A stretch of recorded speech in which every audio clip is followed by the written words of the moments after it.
welcome back to our channel, soap fans. Today is a truly beautiful day to dive into the absolute madness that is unfolding in Fairmont Crest. If you thought the tornado brought destruction, wait until you see the emotional wreckage these characters are leaving in their wake.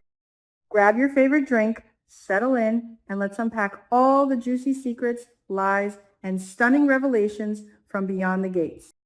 I have to start by talking about the absolute emotional train wreck that is Danny Dupree right now. In the July 16 episode, we finally saw Danny crack under the immense, suffocating weight of her own guilt. Watching her at her boutique with Pamela was a masterclass in psychological unraveling.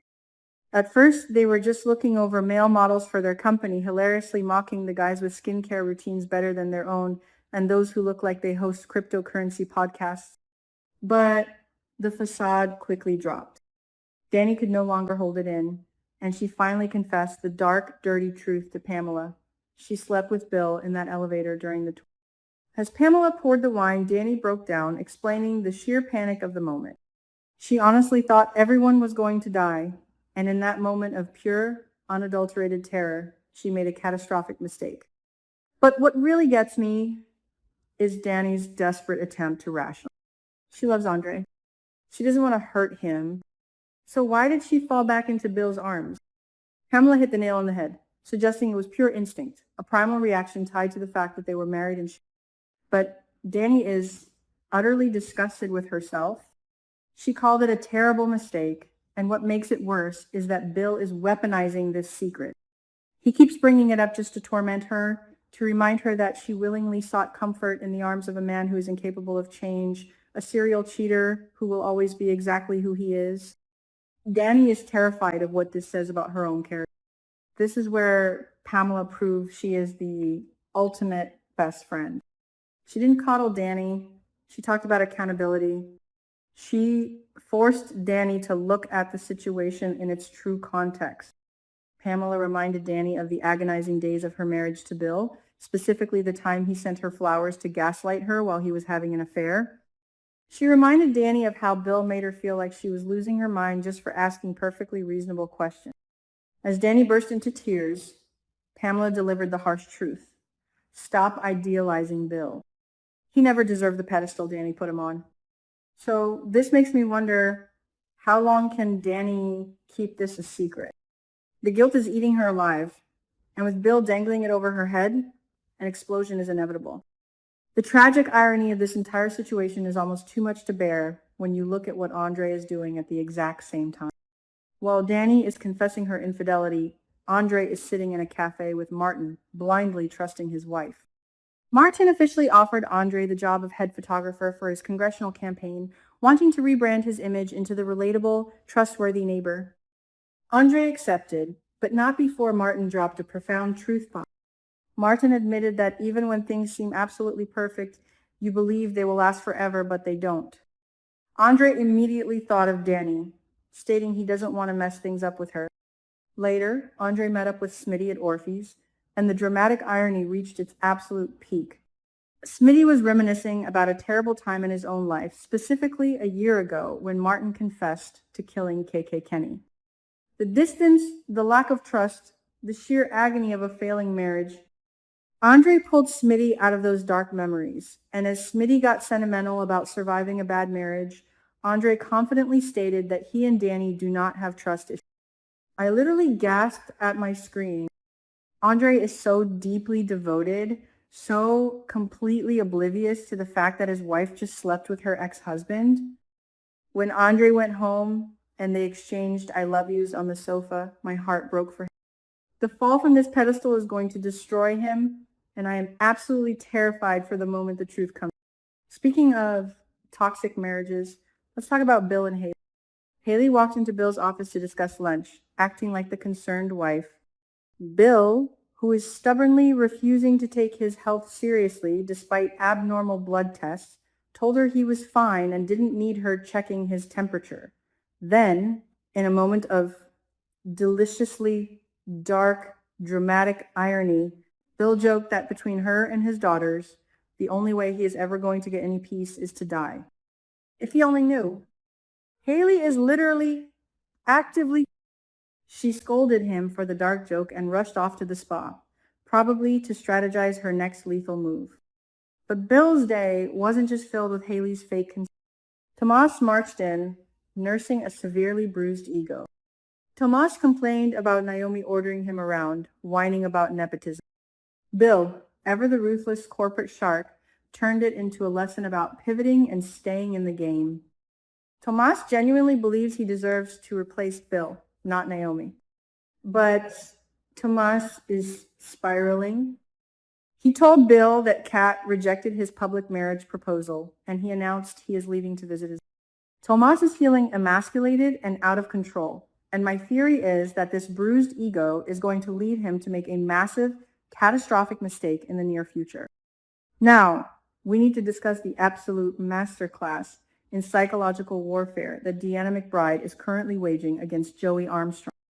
The dinner from hell at Joey's apartment was one of the most tense scenes I have ever witnessed. Deanna stood outside in Uptown, literally rehearsing her speech to an imaginary empty chair, vowing to take down the man who murdered her father, Doug. Inside, Joey was sweating bullets, asking Vanessa if she was absolutely sure Deanna was okay with them. Vanessa, bless her oblivious heart, thought her daughter was finally ready to give Joey a chance. When Deanna walked in, she immediately took control of the narrative. She ordered the wine, specifically choosing a vintage from Tuscany because she knew it was Joey's favorite. Joey was instantly unnerved. He asked what else she knew about him, and Deanna chillingly replied that he would be surprised. As they drank the Tuscany wine, Vanessa tried to change the subject, but Deanna masterfully brought up a Tuscany lapel pin she found in Doug's belongings. Joey remembered seeing that exact pin, and you could see the sheer panic wash over his face. Deanna praised Joey's cooking videos, playing the role of the accepting daughter perfectly, before stepping outside. Once alone, her mask slipped, and she was furious, sickened by the fact that she was breaking bread with her father's killer. Vanessa thought the dinner went beautifully, completely blind to the lethal game of chess her daughters. But that's not all for Joey. Earlier, he found a damning letter hidden in Doug's camping gear. The letter explicitly blamed Joey for Kenny's murder and stated that if Doug died, Joey was responsible. Joey burned the letter, watching the evidence turn to ash, but he knows the threat is still very real. Doug's words are echoing from beyond the grave, and Deanna is the vessel for his revenge. Over at the country club, Naomi finally gathered the courage to reveal her devastating secret. She summoned Kat, Chelsea, and Martin, completely bypassing small talk to announce that she tested positive for the BRCA genetic mutation. The shock on their faces was palpable. Naomi explained that she lied and kept it a secret for months because she didn't want to distract Jacob while he was on his highly dangerous undercover mission with the plasma ring. She revealed she is seriously considering a double mastectomy. Martin, clearly overwhelmed, left early. Chelsea, true to her self-centered nature, was absolutely furious that Naomi lied to them, complaining about how messy their family is. Kat, however, showed incredible maturity, understanding exactly why Naomi carried that burden alone. As the cousins left the club, they spotted Haley lounging at the spa instead of being by Bill's side after his hospital discharge. The judgment was swift and hilarious. Chelsea asked what their father could possibly see in a woman like Kat, without missing a beat, savagely replied, "Bring out the DDs as evidence." It was a much-needed moment of levity, but it highlights the deep, fractured dynamics of the Hamilton family. Looking ahead to the week of July 20 to 24, the spoilers promise even more explosive. Smitty told Haley about his upcoming Red Market investigative article, focusing on Dr. Leah Whitmore and Lynette Wise. Haley faked concern, hoping it brings justice for Leah while worrying about Lynette. But we know Haley is tied to Randy, and Randy is tied to Joey. Next week, Haley tells Randy she did him a huge favor regarding Lynette. What did she do? Did she sabotage Smitty's investigation? And speaking of the Red Market, the Impaler is back. Heather Armstrong returns to finish her unfinished business. Does this mean she is coming after Jacob? Or is she going to force Joey into her international crime syndicate once and for all? Elon is going to tell Jacob something he absolutely does not want to hear. My guess? Elon is going to pull Jacob off the case, or worse, reveal that the police department is dropping the investigation due to lack of evidence, leaving Jacob to go rogue to avenge Derek's death. The spoilers also reveal that Deanna is going to meet a handsome stranger in need. Let's connect the dots here. Joey previously ordered Randy to get Deanna's blood and gather information on her. Is this handsome stranger actually Randy in disguise, setting a trap for Deanna? If Deanna falls for Randy, Joey will have the ultimate leverage over her, effectively neutralizing her revenge plot. Meanwhile, Danny is going to receive a gift that completely alarms Andre.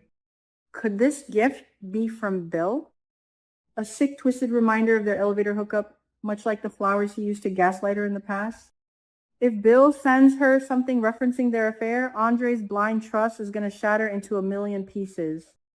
Vanessa will be there to comfort Danny, but how long can Vanessa keep Danny's secret when she is dealing with her own crumbling world with Joey and Deanna? Finally, Naomi's health crisis is going to take center stage. Anita and Vernon will learn about her BRCA status, and Bill's reaction to the news is going to stun Naomi. Will Bill actually step up and be a supportive father, putting aside his war with Mike Davis and his obsession with Danny? Or will he react with his usual narcissistic cruelty? June is also going to provide Naomi with some interesting information. Could this be about alternative treatments, or perhaps a family secret regarding the BRCA gene's origin? The stakes in Fairmont Crest have never been higher. Marriages are built on lies, children are plotting against their parents' lovers, and literal poison is coursing through the veins of a corporate titan. Every single character is standing on the edge of a precipice, and I am counting down the seconds until they all fall. Keep your eyes peeled, soap fans, because next week is going to change everything.